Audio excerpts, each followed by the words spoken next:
आपण अर्थव्यवस्थेची प्रमुख वैशिष्ट्ये अभ्यासत आहोत.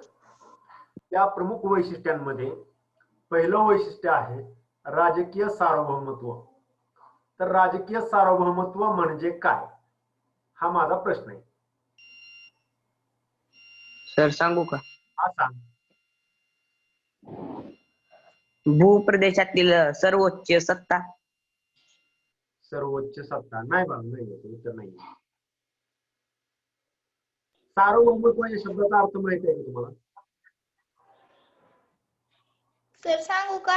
हा सांगा. सर्वांसाठी. नाही, चुकीचं उत्तर आहे. अर्थव्यवस्थेत खाजगी क्षेत्रांचे अस्तित्व असते. नाही. सार्वभौम म्हणजे काय? आता मी एक तुम्हाला उदाहरणार्थ सांगतो. मी भारतीय लोकशाहीतील एक सार्वभौम व्यक्ती आहे. सार्वभौम या स्वतंत्र.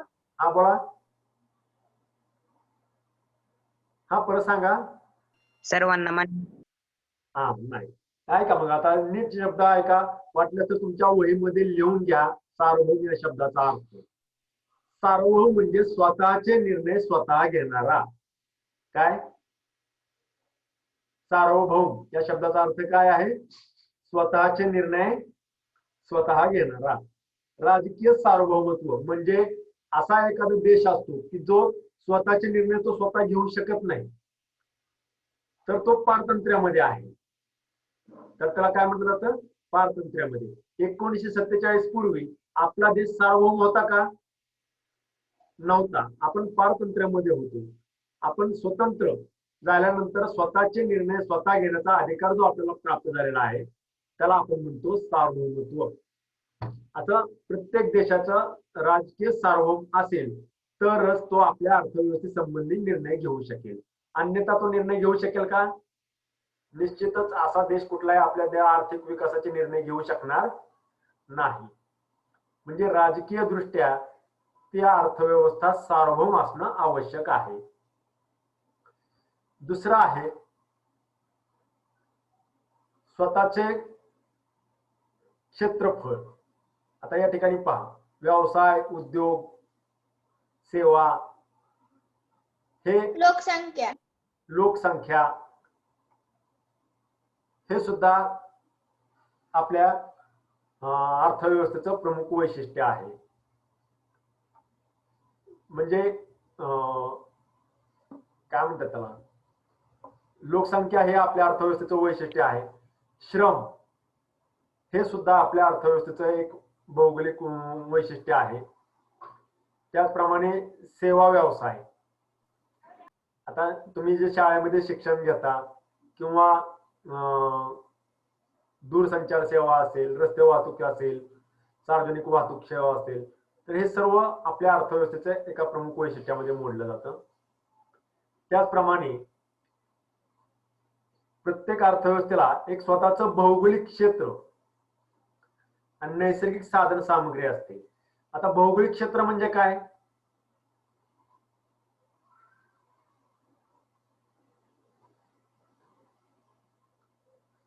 भौगोलिक क्षेत्र म्हणजे काय? स्थान. हा?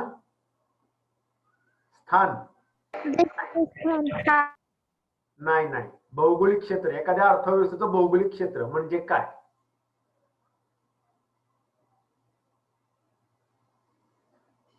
तर ऐका, ती अर्थव्यवस्था ज्या देशाची असेल त्या देशाचा नकाशाच्या अंतर्गत येणारं जेवढं क्षेत्रफळ आहे ते सर्व क्षेत्रफळ म्हणजे त्या अर्थव्यवस्थेचं भौगोलिक क्षेत्र. आणि त्या क्षेत्रफळामध्ये जी जी नैसर्गिक साधन सामग्री सापडते, मग ती कोणतीही असेल, पाणी असेल, खनिज संपत्ती असेल, वनस्पती असतील, प्राणी असतील, हे सर्व नैसर्गिक साधन सामग्री आहे. लक्षात आलं? तरी आपल्या अर्थव्यवस्थेचं दुसरं वैशिष्ट्य. तिसरं वैशिष्ट्य लोकसंख्या. चौथं वैशिष्ट्य व्यवसाय, सेवा आणि श्रम. हे आपल्या अर्थव्यवस्थेचं अशा प्रकारे प्रमुख 5 वैशिष्ट्ये आपल्याला पाहायला मिळतात. अर्थशास्त्र मुळात काय म्हणताय? कष्ट पण येतं ना? हा, श्रम म्हणजेच कष्ट. श्रम, श्रमशक्ती म्हणजे एक वैशिष्ट्य आहे अर्थव्यवस्थेचं. हे काय या ठिकाणी आपल्याला दिसते चित्रामध्ये हे श्रम म्हणजे आपल्याला अर्थव्यवस्थेचे एक वैशिष्ट्य म्हणून ओळखलं जातं.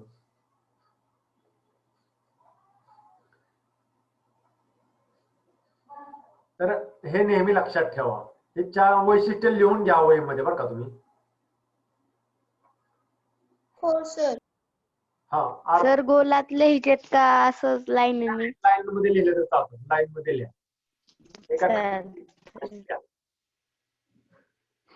आता नेहमी लक्षात ठेवा, अर्थशास्त्र हा महत्वपूर्ण सामाजिक विषय आहे. विविध व्यवसाय, वित्त पुरवठा, प्रशासन, कायदा तसेच आपल्या दैनंदिन कार्यक्षेत्रात अर्थशास्त्राचा मोठ्या प्रमाणात उपयोग केला जातो. आपण पाहतो प्रत्येक क्षेत्रामध्ये आपल्याला अर्थशास्त्र या विषयाचा अभ्यास आवश्यक असतो. आणि त्यामुळे अर्थशास्त्राचा अभ्यास हा फक्त एका क्षेत्रापुरता नाही, तर सर्व क्षेत्रामध्ये आपल्याला अर्थशास्त्राचा अभ्यास करावाच लागतो. मग ते कुठलंही असेल. आपल्याला कुठला व्यवसाय स्थापन करायचा म्हटलं की आपल्याला पहिल्यांदा त्याच्या अर्थशास्त्रासंबंधी आपल्याला अभ्यास करावा लागतो. की त्या अर्थशास्त्र काय, अर्थशास्त्र एखादा व्यवसाय स्थापन करण्यासाठी काय अर्थशास्त्राची गरज आहे, तर तो व्यवसाय स्थापन करण्यासाठी आपल्याला भांडवल किती लागणार आहे, त्या भांडवलाची आपल्याला उपलब्धता कुठून कुठून होणार आहे, आणि नंतर त्यानंतर महत्वाचं म्हणजे त्या व्यवसायामधून आपल्याला फायदा किती मिळणार आहे. म्हणून आपण हा व्यवसाय करणं आपल्या फायद्याचा आहे की तोट्याचा आहे याचा अभ्यास केल्याशिवाय आपण कुठलाही व्यवसाय स्थापन करू शकत नाही. वित्त पुरवठा म्हणजे आपण एखादा व्यवसाय स्थापन करणार असेल तर त्याला आपल्याला वित्त पुरवठा कुणाकुणाकडून होऊ शकतो. यानंतर प्रशासन. आज आपण पाहतो प्रशासनावर अर्थशास्त्र आणि प्रशासन यांचा महत्वाचा संबंध आपल्याला पाहायला मिळतो. आपण कोरोना काळामध्ये आपण पाहिलं की अनेक अडचणी आल्या लोकांसमोर. त्यावर प्रशासनाने या अर्थ मंत्रालयाशी संपर्क साधून वेगवेगळ्या अडचणींवर मात करत आपल्याला आजपर्यंत आपल्याला पुढे चाललेलो आपण पाहायला मिळतं. तर अशा प्रकारे अर्थशास्त्र हा एक सर्व क्षेत्रामध्ये त्याचा आपल्याला मोठ्या प्रमाणात उपयोग होतो. मानवाच्या सामाजिक प्रगतीमध्ये अर्थशास्त्राचे महत्व अनन्यसाधारण आहे. ज्यानं स्वतःचं अर्थशास्त्र सांभाळलं, ज्यानं स्वतःचं अर्थशास्त्र सांभाळलं त्याला अडचणीचे प्रमाण कमी आहे. सामाजिक प्रगतीमध्ये आपली सामाजिक प्रगती करायची, आपल्याकडे जे नाही त्याच्या पाठीमागे जर आपण लागत राहिलो तर आपण कर्जबाजारी होणार. साधा विचार आहे. आपल्याला सामाजिक प्रगती करायची तर आपण ज्यासाठी कर्ज काढावं त्यासाठी निश्चित कर्ज काढावं, परंतु चैनीच्या गोष्टीसाठी कर्ज काढायचं आणि आपल्या दैनंदिन गरजा आहेत त्या मागे टाकायच्या, अशा अर्थव्यवस्था जो सांभाळेल तो निश्चितपणे आपल्याला तोट्यात गेल्याचं आपल्याला पाहायला मिळतं. म्हणजे सामाजिक प्रगतीमध्ये सुद्धा आपल्याला अर्थशास्त्राचं महत्व आपल्याला पाहायला मिळतं. आता यानंतर पुढचं आहे महत्वाचं ते म्हणजे अर्थव्यवस्थेचे जागतिकीकरण. सध्याची आर्थिक धोरणे ही अर्थव्यवस्थेला जागतिकीकरणाकडे घेऊन जात आहेत. आता जागतिकीकरण म्हणजे वैश्विक अर्थव्यवस्थेची निर्मितीच होय. आज असा आहे का जगातील कोणताही देश स्वावलंबी आहे का असं? होय किंवा नाही? तर नाही. नाही, काही देश परावलंबी पण आहेत ना. काही देश परावलंबी आहेत, काही देश स्वावलंबी आहेत. काही देश नाही. जगातील जवळपास 99.99% देश हे कोणत्या ना कोणत्या बाबीसाठी इतर देशांवर अवलंबून असतात. आज आपण म्हणतो जगामधील सर्वात प्रगत देश अमेरिका, पण अमेरिका हा श्रमासाठी ते इतर देशांवर अवलंबून आहे. भारतातील लोक जर अमेरिकेमध्ये काम करायला गेले नाही तर अमेरिकेचा विकास होऊ शकत नाही. म्हणजे जगातील लोकांनी अमेरिकेमध्ये जाऊन काम केलं तर अमेरिकेचं अर्थव्यवस्था चालते, अन्यथा चालू शकत नाही. म्हणजे प्रत्येक देश हा कोणत्या ना कोणत्या गोष्टीसाठी जगातील इतर देशांवर अवलंबून असतो. म्हणूनच आज आपण पाहतो जागतिक अर्थव्यवस्थेचं एक महत्वाचं वैशिष्ट्य जे आहे ते म्हणजे परस्परावलंबन. म्हणजे प्रत्येक देश एकमेकांवर आज अवलंबून असल्याचं आपल्याला पाहायला मिळतं. आणि त्यामुळे आज संपूर्ण जगाची धोरणं जी आहेत ते एखाद्या देशाची अर्थव्यवस्था ही वैश्विक अर्थव्यवस्थेकडे नेण्याचं त्यांचं मुख्य धोरण आपल्याला पाहायला मिळतं.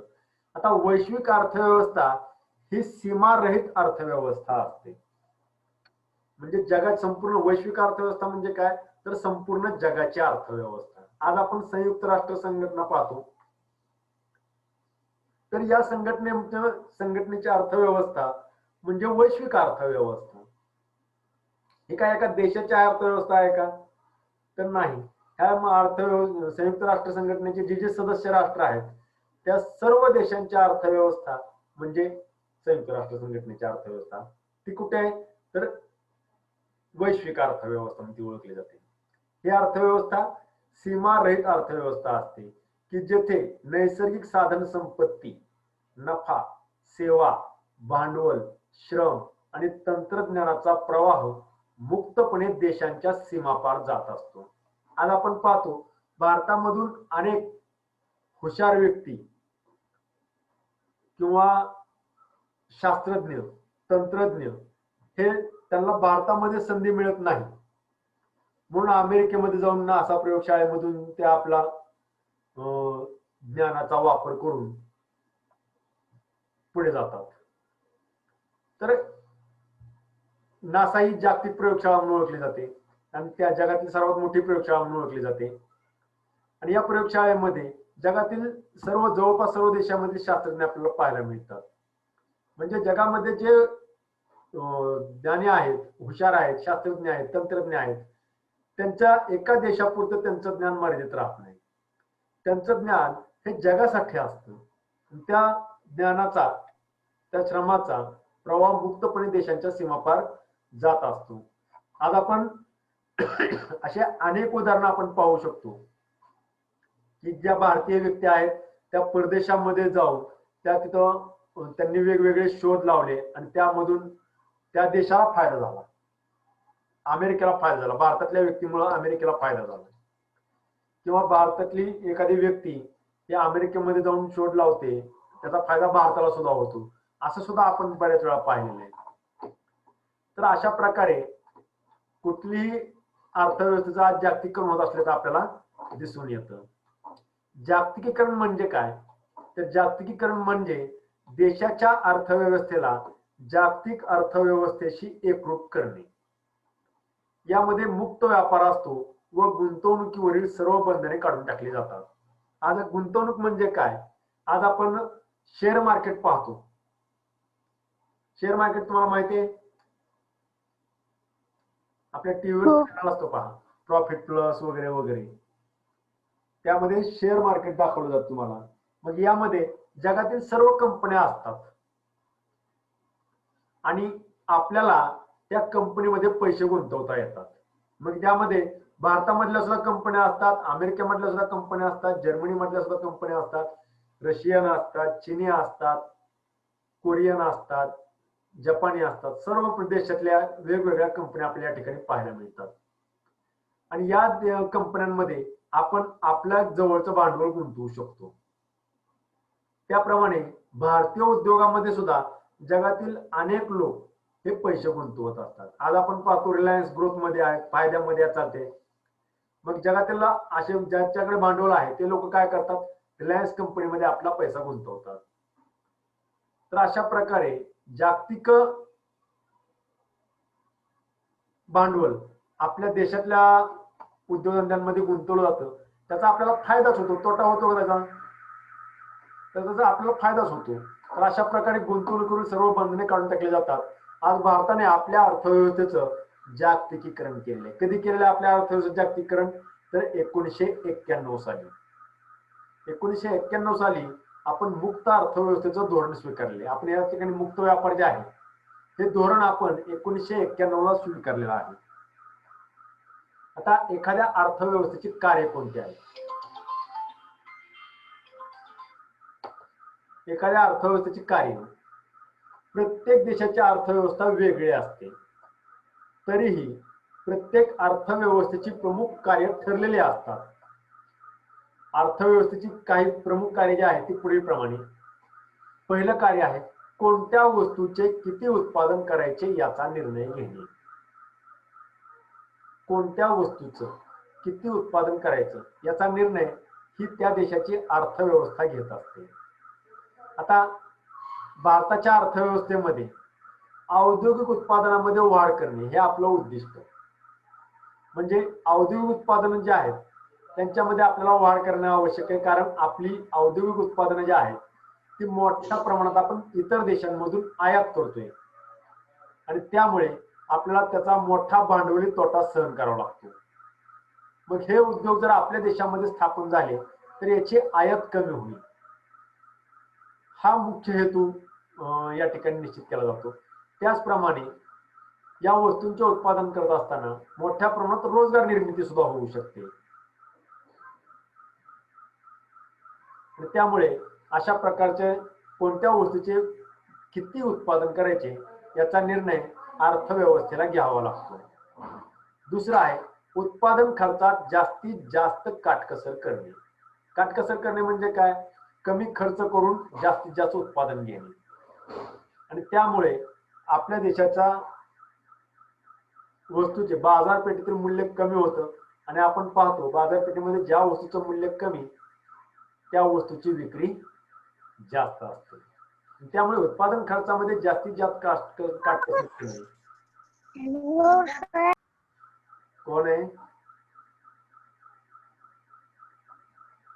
तर अशा प्रकारे काटकसर करून आपण वस्तूचं उत्पादन खर्च कमी करून त्या वस्तूचं बाजार मूल्य आपण एक प्रकारे कमी करण्यास मदत करतो की जेणेकरून त्या वस्तूचा खप वाढेल. तिसरं कार्य आहे राष्ट्रीय उत्पन्नाचे सामाजिक व आर्थिक न्यायानुसार वाटप करणे. आज आपण पाहतो आपल्या देशामध्ये दारिद्र्य रेषेखाली असणाऱ्या लोकांचे प्रमाण जास्त आहे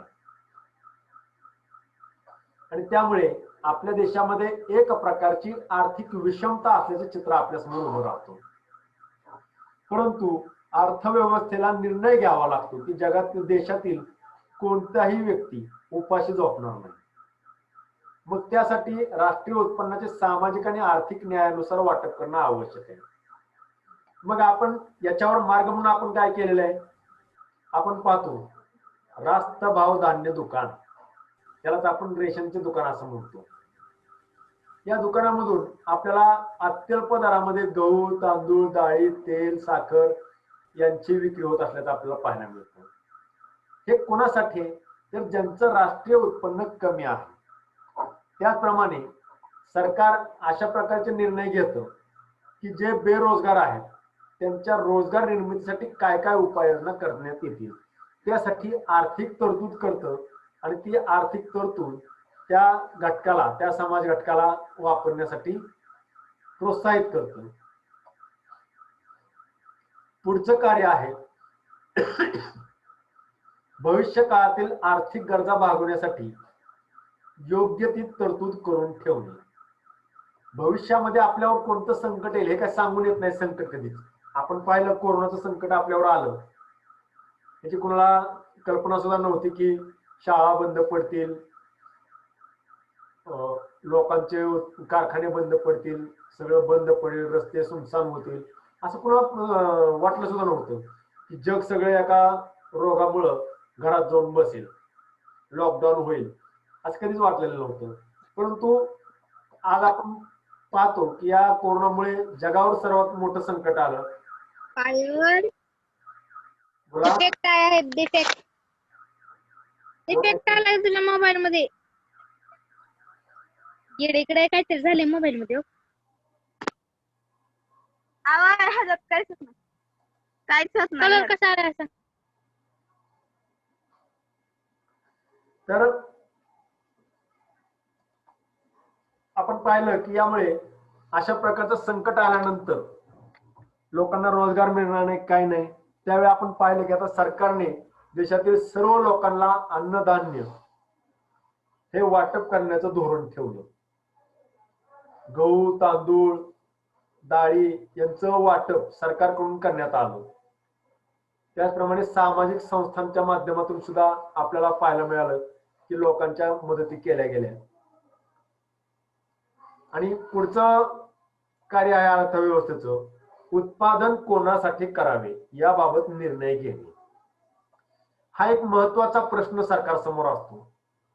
आता या प्रश्नाचं उत्तर देत असताना सरकारला ठरवावं लागतं की उत्पादन कोणासाठी करावं. उत्पादन देशातल्या सामान्य लोकांसाठी करायचं, देशातल्या गरीब लोकांसाठी करायचं की देशातल्या श्रीमंत लोकांसाठी करायचं. अशा प्रकारे कोणासाठी उत्पादन करावे ह्याचा निर्णय अर्थव्यवस्थेला घ्यावा लागतो आणि अर्थव्यवस्था त्या त्या परिस्थितीनुसार या संबंधी निर्णय घेत असते. अशा प्रकारे अमर्याद गरजा व मर्यादित साधने यांचा मेळ घालण्याचा प्रयत्न अर्थव्यवस्थेमध्ये केला जातो. तर अशा प्रकारे अर्थव्यवस्था ही वेगवेगळ्या प्रकारचे निर्णय घेऊन आपल्या देशाची अर्थव्यवस्था बळकट करण्याचा प्रयत्न करत असते. आज आपण पाहतो की कोरोनामुळे संपूर्ण जगावर मोठा आर्थिक संकट आलेला आहे. अनेक अर्थतज्ञ या संकटासमोर हतबल झाल्याचं आपल्याला पाहायला मिळतं. पण तरीही या सर्व समस्यांवर मात करण्यासाठी अर्थव्यवस्था योग्य ते निर्णय घेत असतात. लॉकडाऊन करणं म्हणजे सगळ्या लोकांना घरात बसवणं हा निर्णय आपल्यासाठी सोपा वाटत असेल, परंतु देशाच्या अर्थव्यवस्थेसाठी हा निर्णय प्रचंड मोठा परिणाम करतो. पण आपल्याला या संबंधीचे निर्णय सरकारला घ्यावेच लागत असतात. तर अशा प्रकारे अर्थव्यवस्था वेगवेगळ्या प्रकारची कार्य करत असते आणि त्यानुसार त्यांची प्रत्येक वेळेनुसार त्या प्रश्नांच्या कार्याची अंमलबजावणी करत असते. आता पहा बरे जमते का.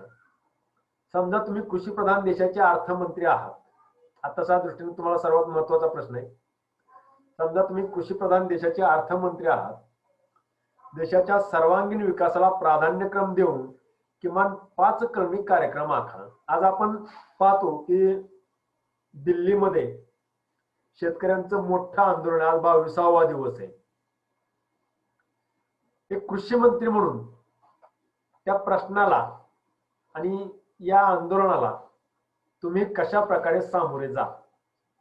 आता यासाठी तुम्हाला काय करावं लागेल, ते शेतकरी का आंदोलनाला बसलेले आहेत, आंदोलन का करतायत, कोणता असा कायदा झालेला आहे, त्या कायद्याचा तुम्हाला अभ्यास करावा लागेल. त्या कायद्याचा शेतकऱ्यांना फायदा किती आणि शेतकऱ्यांना तोटा किती याचा सुद्धा तुम्हाला या प्रश्नाचा अभ्यास करत असताना त्या प्रश्नाचा सुद्धा अभ्यास तुम्हाला करावा लागेल.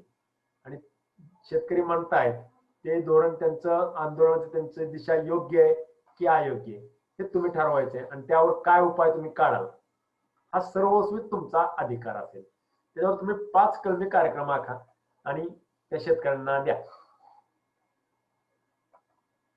तर अशा प्रकारे अर्थव्यवस्थेची ओळख, या प्रकरणामधून आपण अर्थव्यवस्थेची ओळख करून घेतलेली आहे. स्वाध्याय.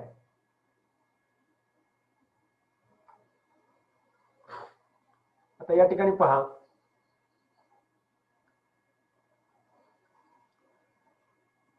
वर्तुळातील प्रश्नचिन्हांच्या जागी योग्य माहिती भरून अर्थव्यवस्थेचे प्रकार स्पष्ट करा.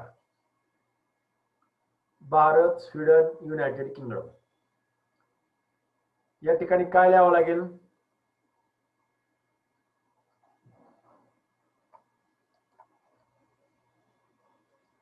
मी तुम्हाला म्हटलं तर सोडून देतो.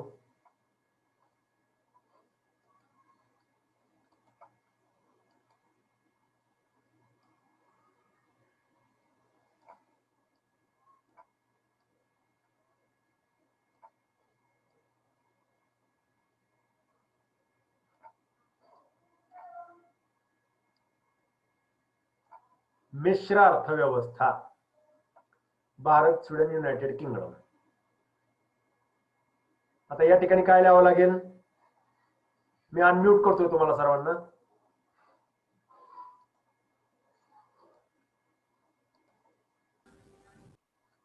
सर मी सांगू? हा सांगा.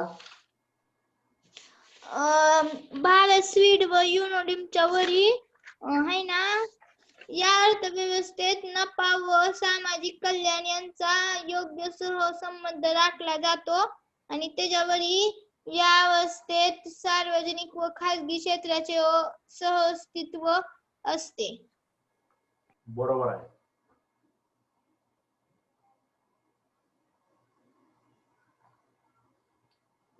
दुसऱ्या ओळीमध्ये जे आहे या ठिकाणी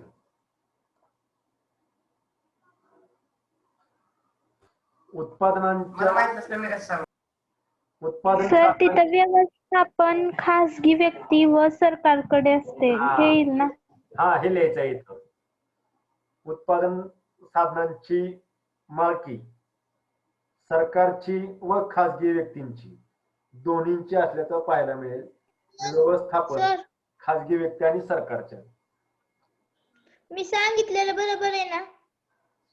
परत एकदा सांगितलं काय लिहायचं ते सांग परत एकदा. या अवस्थेत अर्थव्यवस्थेत नफा व सामाजिक कल्याण यांचा योग्य सहसंबंध राखला जातो. ते शेवटच्या ह्याच्यामध्ये लिहायचंय. या अर्थव्यवस्थेत सार्वजनिक व खासगी क्षेत्राचे सहअस्तित्व असते. ते या इथं लिहायचं. समजलं का? हो.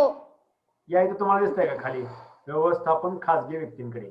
आता दुसऱ्या रकान्यामध्ये पहिल्या रकान्यामध्ये कोणकोणत्या देशामध्ये आहे ते. आता इथं काय लिहावं लागेल मग? इथं व्यवस्थापन कोणाकडे येते आणि इथं उद्दिष्ट काय आहे अर्थव्यवस्थेचं. बरोबर आहे का? हो. आता या ठिकाणी व्यवस्थापन खासगी व्यक्तींकडे कोणती अर्थव्यवस्था राहणारी? भांडवलशाही. अगदी बरोबर.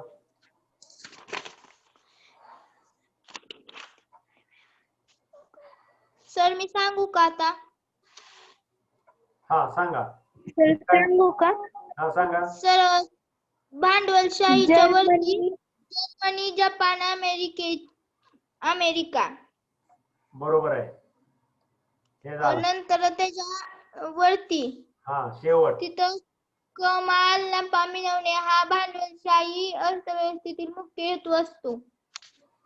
अगदी बरोबर. हा आता दुसरं कोण सांगते? आता इकडं समाजवादी अर्थव्यवस्था.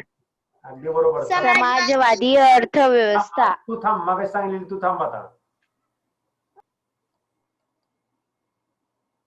तर त्याच्यावरील चीन, रशिया इत्यादी देशांनी ही अर्थव्यवस्था स्वीकारली आहे. चीन, रशिया. बरोबर या इथं. आणि सर पुढे व्यवस्थापन सरकारकडे असते. सरकारी मालकीचे असतात व्यवस्थापन. उत्पादनाची साधने सरकारी मालकीची व उत्पादनाची साधने मालकी व व्यवस्थापन सरकारकडे असते. समाजाकडे म्हणजे सरकारकडे असते. हा बरोबर आहे.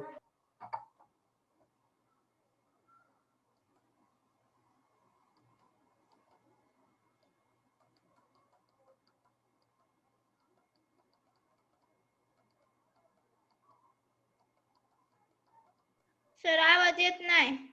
आता खालचा प्रश्न सोडू आपण. हे खुडतो नाही तर सगळ्या प्रश्नावरती तेच दिसतं. हा स्पष्टीकरण लिहा.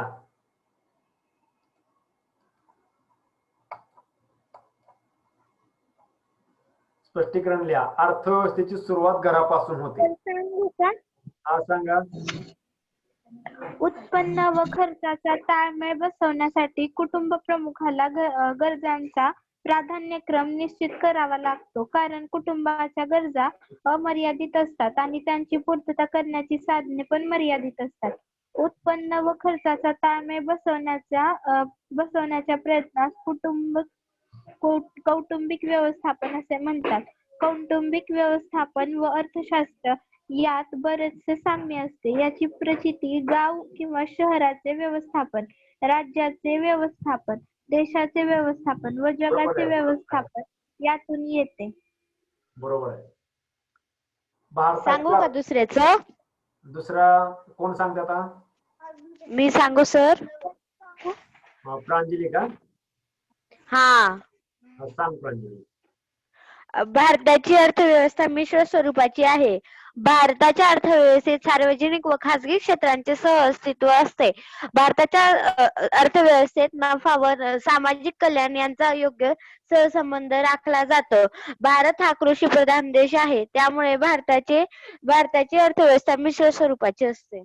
अगदी बरोबर आहे. अर्थव्यवस्थेनुसार जगाचे 3 गट पडतात.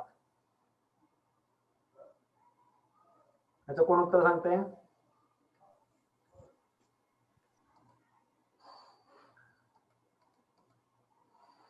अर्थव्यवस्थेनुसार जगाचे 3 गट पडतात. सर सांगू? कोण आहे? उपळकर. हा, स्नेहल उपळकर, सांग. भूप्रदेशातील उत्पादन, वितरण तसेच वस्तू व सेवांचा उपभोग यांच्याशी संबंधित असलेले उपक्रम म्हणजे अर्थव्यवस्था होय. अर्थव्यवस्थेतील उत्पादन साधनांची मालकी काही देशात खाजगी व्यक्तींकडे तर काही देशात सरकारकडे असते. तसेच काही देशात खाजगी व सरकारी मालकी एकत्रपणे आढळून येते. काही अर्थव्यवस्थांचा मुख्य हेतू नफा मिळवणे हा असतो. तरी सामाजिक कल्याण साधणे हा काही अर्थव्यवस्थांचा मुख्य हेतू असतो. तसेच काही अर्थव्यवस्थापनामध्ये नफा प्राप्ती व सामाजिक कल्याण याचे सहअस्तित्व असते. अर्थव्यवस्थेच्या स्वरूपानुसार त्याची भांडवलशाही अर्थव्यवस्था, समाजवादी अर्थव्यवस्था आणि मिश्र अर्थव्यवस्था असे वर्गीकरण करण्यात येते. या अर्थाने जगातील देशांचे अर्थव्यवस्थेच्या स्वरूपानुसार 3 प्रकार पडतात. बरोबर आहे.